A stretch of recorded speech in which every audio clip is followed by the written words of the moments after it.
Kopi Ranggayan Jomo Yunatanan Doa Donuma, saya Hikmah Juni.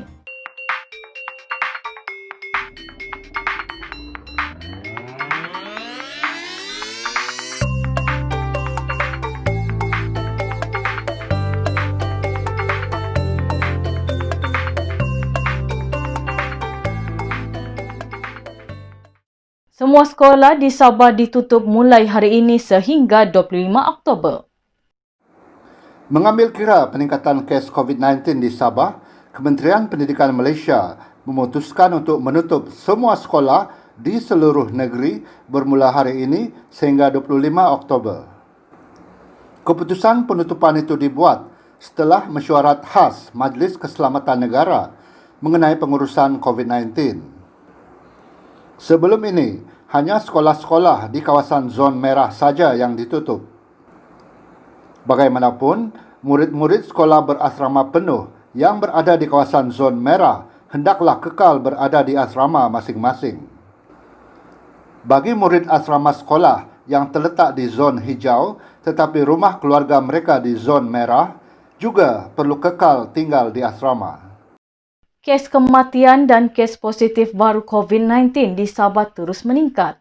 Hospital Medan Angkatan Tentera Malaysia akan diaktifkan di Tawau.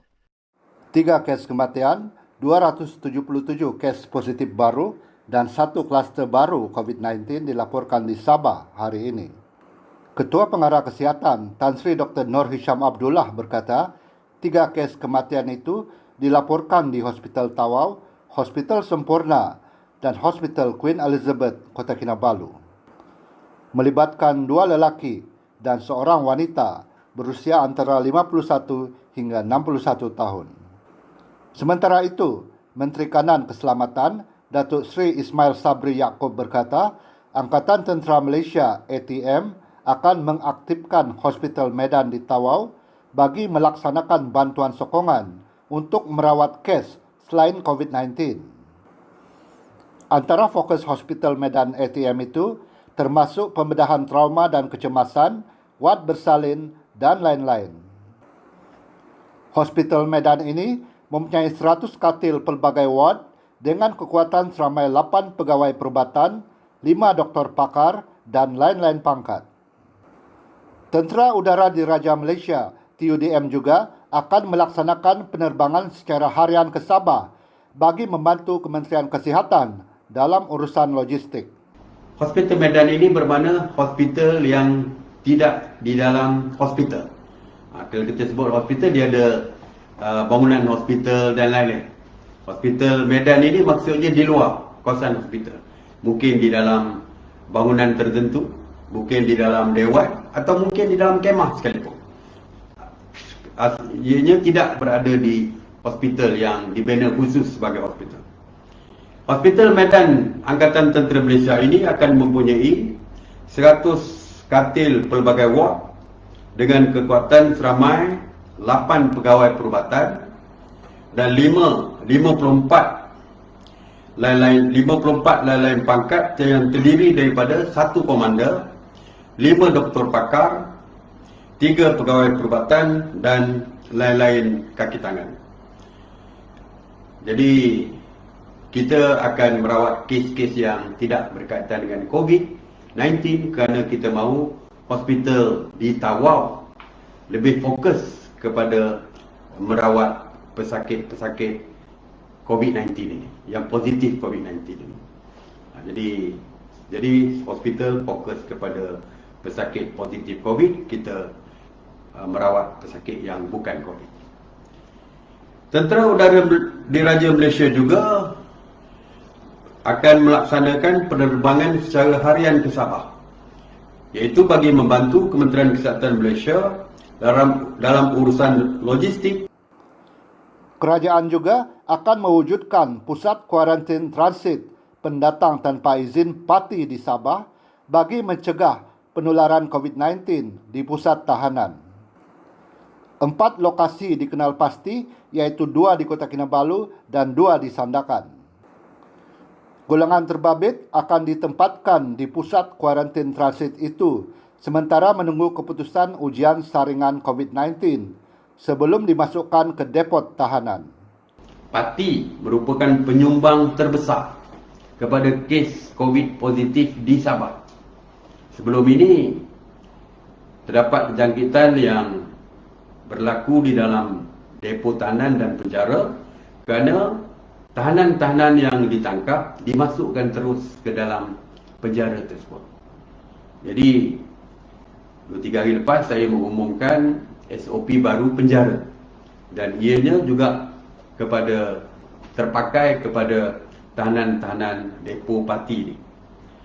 Jadi, oleh itu SOP itu perlu dipatuhi. Yang pertamanya, setiap tahanan Pati sebelum dibawa ke depo tahanan untuk ditahan, mereka perlu menjalani swab test di pusat kuarantin transit tadi. Selepas menjalani swab test, mereka sementara menunggu keputusan, mereka perlu berada di situ, dan apabila keputusan diperolehi, jika positif, tentu saja akan dihantar ke hospital, dan jika negatif, mereka juga perlu berada di pusat transit kuarantin itu sehingga 14 hari, dan selepas itu akan dilakukan saringan kedua, dan selepas itu baru, jika negatif juga, barulah akan dihantar ke tahanan-tahanan ataupun pusat-pusat depo tahanan ini. Ini bagi memastikan tiada lagi penularan COVID-19 di dalam penjara seperti yang pernah berlaku sebelum ini. Ketua Menteri Datuk Seri Panglima Haji G. Nor disahkan positif COVID-19 dan kini sedang menjalani rawatan di Hospital Queen Elizabeth, Kota Kinabalu. Perkara itu disahkan Setiausaha Perhubungan Awam kepada Ketua Menteri Effendi Muhammad Suno menerusi satu kenyataan malam tadi. Beliau berkata, selepas beberapa hari menjalani kuarantin kendiri, Haji G menjalani ujian COVID-19 sekali lagi dan keputusan terbaru mengesahkan beliau positif COVID-19. Haji G sebelum ini menjalani kuarantin kendiri secara sukarela selepas seorang daripada kaki tangannya didapati positif COVID-19. Effendi berkata, Ketua Menteri berada dalam keadaan baik dan stabil. Tambahnya, Haji G masih menjalankan tugas dan tanggungjawabnya menerusi panggilan telefon dan persidangan video meskipun sedang menjalani rawatan di Hospital Queen Elizabeth. Oleh itu, kerajaan negeri berfungsi seperti biasa.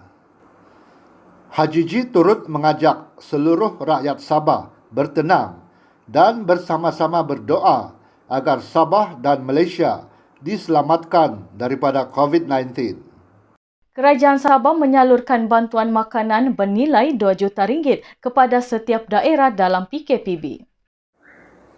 Kerajaan Sabah akan menyalurkan bantuan makanan bernilai 2 juta ringgit untuk setiap daerah yang dikenakan Perintah Kawalan Pergerakan Bersyarat PKPB, kata Ketua Menteri Datuk Seri Panglima Haji G. Nor. 6 daerah yang dikenakan PKPB di Sabah ialah Kota Kinabalu, Penampang, Putatan, Sandakan, Papar dan Tuaran yang kesemuanya diisytihar zon merah COVID-19 oleh Kementerian Kesihatan. Haji G berkata, penyaluran bantuan itu adalah melalui Pusat Kawalan Operasi Bencana di setiap daerah. Agihan bantuan makanan akan dibantu Polis Diraja Malaysia, Rela, Jabatan Kesihatan Sabah dan Jabatan Perkhidmatan Kebajikan Am Sabah. Menerusi satu kenyataan malam tadi, Haji G berkata kerajaan negeri sedar bahawa pelaksanaan PKPB di 6 daerah yang diisytiharkan sebagai zon merah memberi kesan besar dan menjejaskan kehidupan penduduk di kawasan terlibat.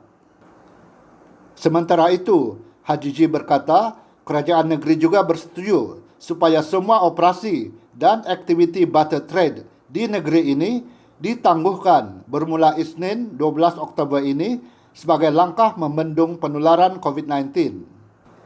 Katanya, semua rakyat negeri Sabah diingatkan untuk sentiasa mematuhi arahan dan prosedur operasi standard yang ditetapkan oleh kerajaan dan dinasihatkan untuk memainkan peranan masing-masing dalam memerangi pandemik COVID-19 dengan penuh tanggungjawab. Polis memburu pendatang asing tanpa izin parti yang melarikan diri ketika dikuarantin di pusat tahanan. Polis Sabah kini memburu 6 pendatang asing tanpa izin parti warga Filipina dan seorang warga Indonesia yang melarikan diri ketika dikuarantin di pusat tahanan sementara Tawau awal pagi tadi.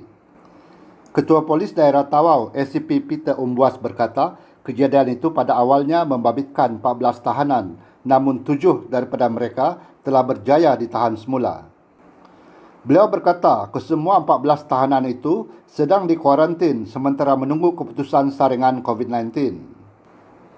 Kesemua mereka adalah tahanan PTS untuk dihantar pulang ke negara asal.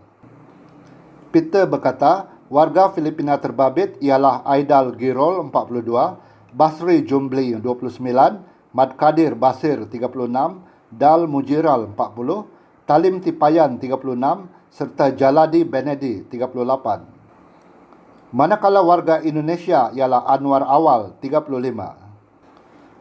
Beliau berkata kes disiasat mengikut Seksyen 223 Palang 224 Kanun Keseksaan dan orang ramai yang mempunyai maklumat mengenai insiden itu diminta menghubungi Balai Polis berhampiran. Di Kota Kinabalu, seorang lelaki yang disahkan positif COVID-19 melarikan diri di Unit Tindak Cepat Krisis Kebangsaan CPRC Pejabat Kesihatan Kawasan Kota Kinabalu ketika menunggu untuk dibawa ke hospital semalam. Ketua Polis Daerah Kota Kinabalu, Assistant Commissioner Habibi Majinji berkata, lelaki warga tempatan berusia 53 tahun itu beralamat di Taman Putrajaya Telipok disahkan positif dalam ujian yang dibuat sehari sebelum itu di Klinik Kesihatan Telipok. Pejabat Kesihatan Kawasan Kota Kinabalu dan polis sedang giat mengesan suspek untuk tindakan lanjut dan setakat ini dia masih gagal dikesan. Habibi meminta lelaki itu menyerah diri di mana-mana klinik kesihatan berdekatan dengan segera. Kes disiasat mengikut Seksyen 270 Kanun Keseksaan dan Seksyen 22(b) Akta Pencegahan dan Pengawalan Penyakit Berjangkit 1988. Palat-palat kopi nama toko kaku.